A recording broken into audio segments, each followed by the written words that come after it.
UTMB Health, working together to work wonders.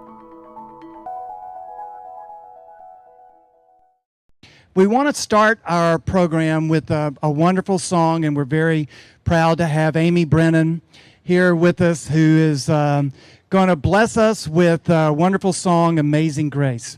Amazing grace, how sweet the sound that saved a wretch like me. I once was lost, but now I'm found. Was blind, but now I see. Through many dangers, toils and snares, I have already come. 'Tis grace has brought me safe thus far, and grace will lead me home. Good afternoon. Thank you all for being here. This is a really special day for me on many levels. As Gerald mentioned, all of us do have somebody we know that we lost to cancer, and so did I. So they were very special people in my life, and that's why I do treat cancer patients, and they all have special place in my heart. You all are special, very special to me. Those are you who are cancer patients, and they are here. And that also on another level brings me every day to the reality that we're not here forever. We're here to fight. And all those little struggles along the way, they're very, very minuscule compared to what our patients going through, compared to the fight they put on, because we still know that even so, we treat and cure a lot of cancer patients. There's still some that we cannot help. And all of my patients are my hero, even those who cannot make it through the fight, because they do put a fight. And one of the special people that I want to introduce today, whom I want to share her experience, is Jacquelyn, who not only was diagnosed with cancer herself, and put a tremendous fight, but she created a special organization to help other patients who are going through the treatment, who need that support. Please let me welcome Jacquelyn Swoboda, who is one of my cancer heroes, survivors. Dr. Levine's letter that was posted on the website today was absolutely incredible to read as a patient. So if you haven't had a chance to read it yet, please take the time to do so. So my story started in 2011. I was 34 years old, diagnosed with invasive breast cancer, triple negative. Found it in a lump, so self-breast exams are so important, regardless of what anyone will tell you. I, of course, was shocked being so young. My youngest was 18 months. Went ahead and we had a double mastectomy, 6 months of chemo. And as many of you know, the treatment was grueling, but it was doable because I had a tremendous support group around me. From day one, I had friends in the waiting room, and I never went to an appointment alone. I had meals delivered to my home 3 days a week for 7 months. I had a gift on my doorstep every day for about 6 weeks from random people, and they wouldn't put their names on it. They just wanted to let me know that they were thinking of me, and they did that because they know I like to write thank you notes, and so they didn't want me to find them. So we were completely surrounded by love. My friends did a huge, friends and family and my work family did a huge benefit for me and my family in the event that I would be out of work. And they raised a lot of money, more money than I could have ever imagined. And I got almost to the end of treatment, and I just kept praying about what can I do, because I've been given so much. And one day it just came to me, why don't I do for others what's been done for me? And so on a Friday morning, I woke up with the idea for Friends to the Fight. And within 4 days, I met a lawyer, and he signed the papers and mailed them off. So I don't sit on anything very long. And I think within a week, I was meeting Dr. Richardson and Dr. Levine. So our organization is actually a Galveston County organization. And what we do is we provide financial, spiritual, and other supportive services for patients. We set up meal calendars for patients.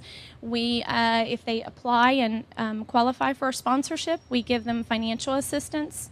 To date, we've helped about eight patients, and we have given out since August of 2012. We've given out nearly $5,000.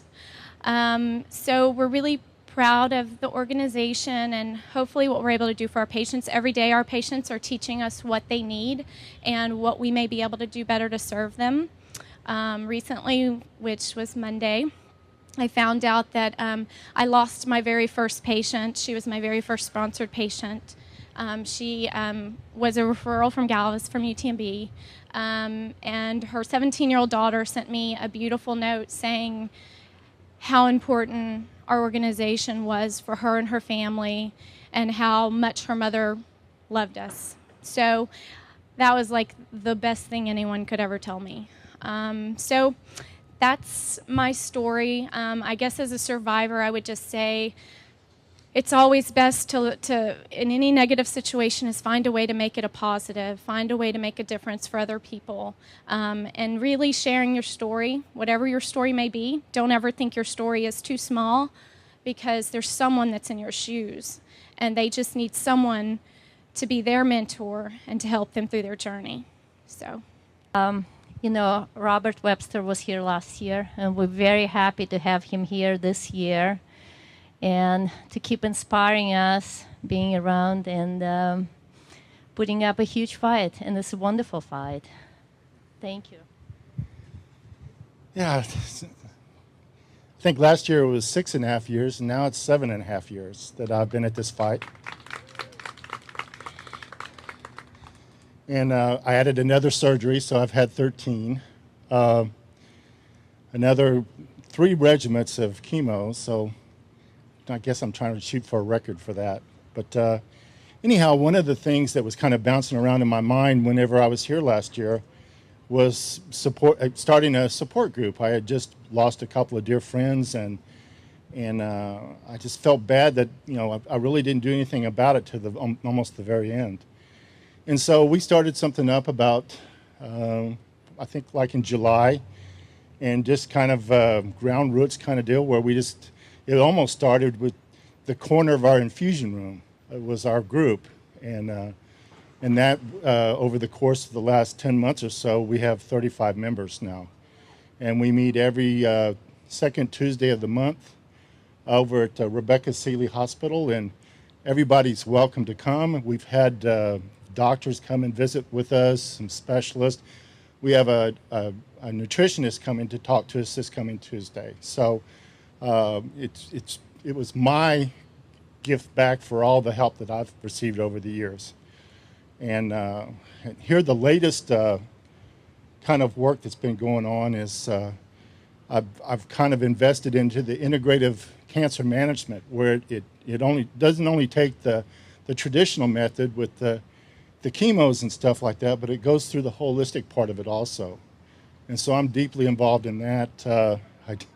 I just did acupuncture for the 7th time this afternoon, and trying to alleviate some of the neuropathy that was cancer-induced or chemo-induced, but also do the exercises.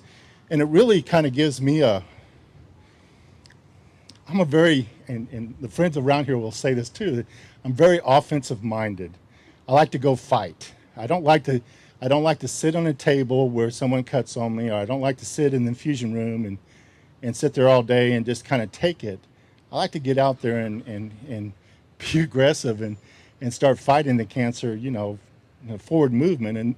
And the exercise and the diets and things like that gives me that opportunity to do that fight, take the fight to the cancer. And so, win, lose, or draw out of this, it's going to give me that opportunity that I'm kind of rejuvenated now because I have that ability to go out and do that fight. So if anybody's in those shoes, Dr. Sarah Pennis is the leader of my group, and we've been going at it for a couple of months now, and I feel a lot better about my future.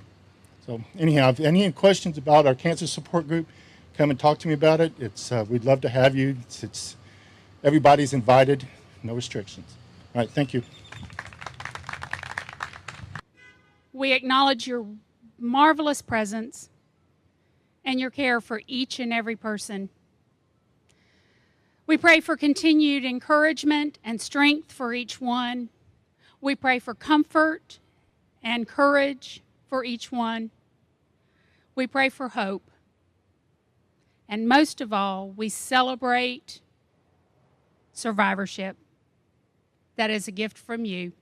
I see friends shaking hands, saying, how do you do?